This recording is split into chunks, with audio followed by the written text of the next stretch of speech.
আলেম ওলামাদের প্রতি তো দল মত নির্বিশেষে সরকার বলেন, আইন শৃঙ্খলা বাহিনী বলেন, একটা অন্যরকমের সম্মান করে তাদেরকে। বিকজ তারা আমাদের এই আল্লাহর নবীর যে দেখানো পথ এবং আল্লাহর বাণী কোরআন সেটা প্রচার করে মানুষকে একটা হেদায়েতের পথে ডাকে। তাদের প্রতি অন্যদের যে একটু সম্মান থাকে, সেগুলো গত 10-15 বছর আপনারা নিশ্চয়ই লক্ষ্য করেছেন, বিভিন্ন জায়গায় মাহফিল করতে গিয়ে অনেক আলেমরা বাধার সম্মুখীন হয়েছে।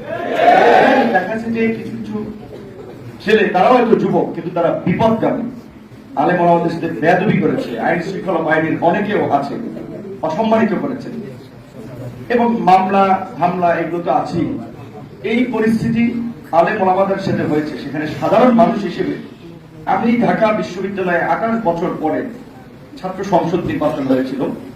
কোন সরকার এই ছাত্র সংসদ নির্বাচন দেয় না। কারণ কি, তারা মনে করে যে ঢাকা বিশ্ববিদ্যালয়ে যদি ছাত্র সংসদ নির্বাচন থাকে, ছাত্রদের একটা উন্মুক্ত পরিবেশ থাকে আন্দোলন সংগ্রাম কথা বলা।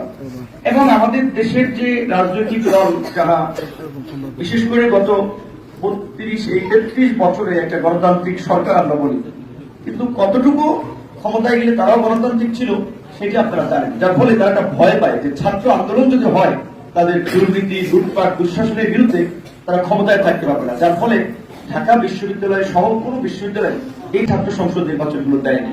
সেটা 28 বছর পরে হয়েছিল। আল্লাহর রহমত, আপনাদের দোয়ায় আমি ভিপি নির্বাচিত হয়েছিলাম। কিন্তু সেখানেও কতটা নিগৃহীত নিষ্পেষিত ছিলাম সে আপনারা কিছুটা দেখেছেন।